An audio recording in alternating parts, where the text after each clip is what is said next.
प्रभावी प्रबलता में एक तो सीड शेप है और एक सीड कलर ले लिया, ठीक है।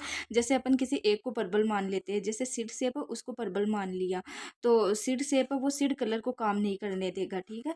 सीड शेप है वो सीड कलर को काम नहीं करने देगा, ठीक है। लेकिन कब काम नहीं करने देगा, जब वो प्रभावी अवस्था में हो, तभी तो वो प्रभावी प्रबलता होगी। ओनली प्रबलता तो क्या होती है कि है ना, एक जीन दूसरी जीन को काम नहीं करने देगी।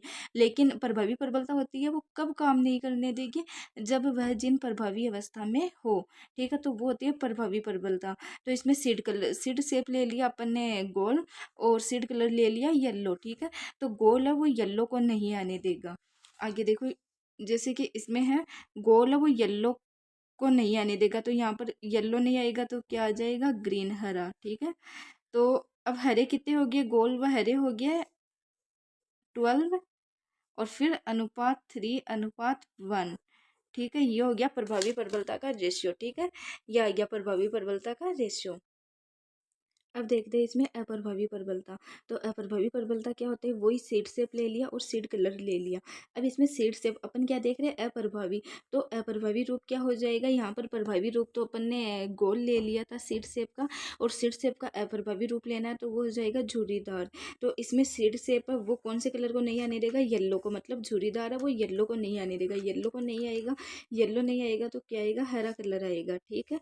और ये इसका अप्रभावी रूप, मतलब यह जिन इस जिन को नहीं आने देगी, लेकिन कब, जब वह अप्रभावी अवस्था में हो। अप्रभावी रूप यहाँ पर, अप्रभावी अवस्था यहाँ पर झुर्रीदार हो गई, ठीक है। तो इसमें देखते हैं अपन, जैसे कि यह तो अपना प्रभावी वाला रेशियो था, तो अपन को क्या आना है, झुर्रीदार। येलो को नहीं आने देगा तो झुर्रीदार और हरा आएगा, यहाँ पर कौन सा, झुर्रीदार और हरा, ठीक है।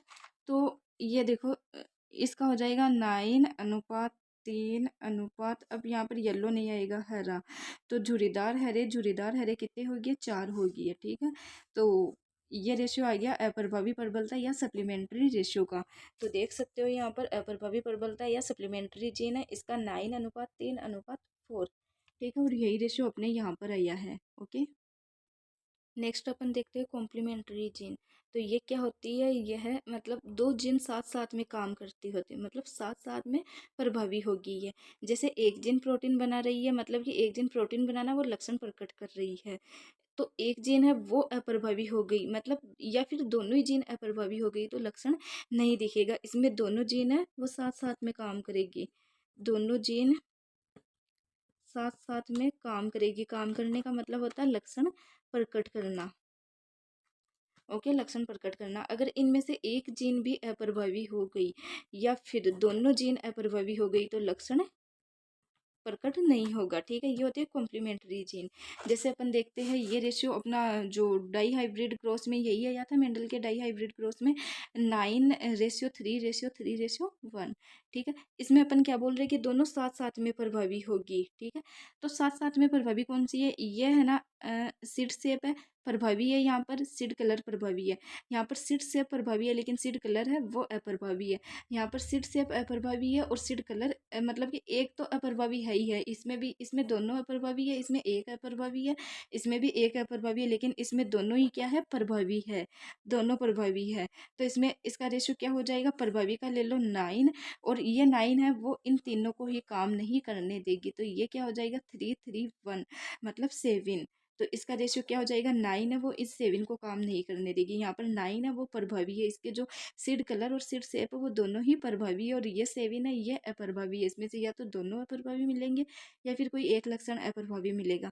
तो इसका रेशियो देख लो, कॉम्प्लीमेंट्री जीन है, इसका 9:7, ठीक है।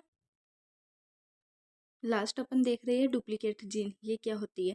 तो इसमें क्या है कि दोनों जीन में से कोई एक जीन अप्रभावी हो जाए तो लक्षण प्रकट हो जाएगा, मतलब दोनों अप्रभावी होगा तो लक्षण प्रकट नहीं होगा, लेकिन दोनों में से कोई एक अप्रभावी है तो लक्षण प्रकट हो जाएगा, ठीक है।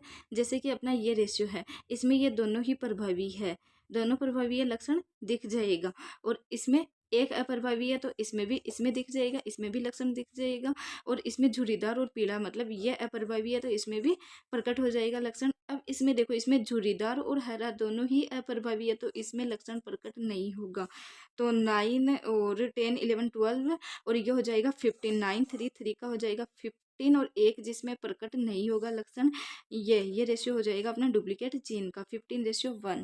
तो ये देखो डुप्लीकेट जीन का रेशियो 15:1। ठीक है, तो अपन ने ये सारा समझ लिया है। ये तो एक समझ की दृष्टि से था, एग्जाम में डायरेक्ट पूछेंगे, डायरेक्ट इनको याद कर लेना है। ओके।